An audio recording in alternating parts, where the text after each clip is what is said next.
Okay, hello, welcome to the channel. My name is Victor. So this is part 2 of the Advanced Searches Lab. This is the lab 3119, lab 3119 of the Ethical Hacker course. We've gone through quite a lot of labs. Right now, we are in lab 3119. We've done the very first part where we talked about part 1 and part 2, where we talked about Google Advanced Search Engines, docking, Google hacking database. We looked at that. We found out like 2-3 vulnerable websites, which we didn't want to explore because of permission issues. Then we want to look at part 3, where we're going to be looking at the Wayback Machine. So if you're new to the channel, don't forget to subscribe. You can ask your questions in the comment sections. If you want to join our internship or mentorship program, you could do well to contact us through the contact buttons you have on the about us of this channel. Now, let's jump over to part 3. In part 3, we're looking at the Wayback Machine. I just stumbled upon something. This is actually very, very huge, where you could actually get databases. Let's look at the Wayback Machine. Now, the Wayback Machine is a very important tool for security analysts, for pen testers, for researchers. What it can do for you is that it can let you know how a website, or you can see how a website was few years, few weeks, years, decades ago.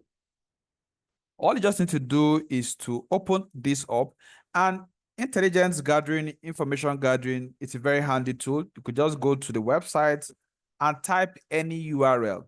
Okay, let us use Saltec Ventures, for instance. If you go by whois.com/whois, you could get to know the website, how old a website is, how long it has been. If I do a search of saltecventures.com, I'm also going to check. So this website was registered sometime in December 2010. It's about 15 years old. If I want to see how this website was at this particular age, I can do that. Now, why do I want to do that? Intelligence gathering, competitive intelligence. Now you want to know what technology a company is using, or how a company have transited from one range of service or products to the other. Or if you want to use that to explore social engineering on a target, so that can come very handy. If we check, let's say CNN, I don't know why I'm using CNN today. We check CNN, for instance, we're going to see that CNN was registered sometime in 1993. If we check Facebook, for instance, facebook.com, Facebook was registered in 1997. Right, so let's go to Wayback Machine. We just need to get and type facebook.com. We're going to see how the website looked like all through those years. So you could explore calendar, collection, changes, summaries, sitemap, and the URLs. You have calendar, you have collections, you have changes, you have summary, you have sitemap, you have URLs. Now, most website servers are going to take some kind of timestamps or backup of the site from time to time. And this is taking time to load because this website is quite an old website. If the website is roughly like 5, 10, 15 years, it's not going to take so much time to load. Okay, good. So this is loading right from way back, 1997, 1998, up till date to 2025. So we can actually see how old this website is, one. We can also get to see how this website looked like then. If I go to, let's say, 2010, I could type on January 6th and check 3:29 a.m. If I tap that button or click on that, it's going to load the interface of Facebook at that particular date. So let's wait for that. It didn't load, couldn't crawl. It's trying to redirect to this particular page. Let's see if it comes up.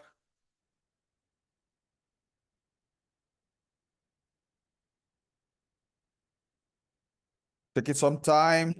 Okay, this is what it looks like. I think Facebook might not be so much of an interest for us, depending on the page you capture. Let's go back and see, check another date. Let's say 2010. Let's check on 7 a.m. Let's see what the interface looks like. I think we can also check a site like CNN. We can see how the website looks like at that particular point in time. Okay, so this is what the interface looked like. Facebook haven't changed with respect to interface, all that. They've changed quite a lot as regards features, right? If you go to facebook.com, check their Wikipedia page, you'll see all the companies they've acquired over time. Okay, this is CNN. Let's check 2007 CNN, the first day of the year at 2:20 a.m. This is what the interface looked like. For instance, if a site logs their employees on their website, you could harvest, you could get all of the employees that have worked in that particular company over time. But there's a caveat here, like I said, you should have permissions before you engage in some of these actions. Now, this is CNN, how it was in 2010, right? And you can open the actual CNN site now, cnn.com, and see how the website is currently.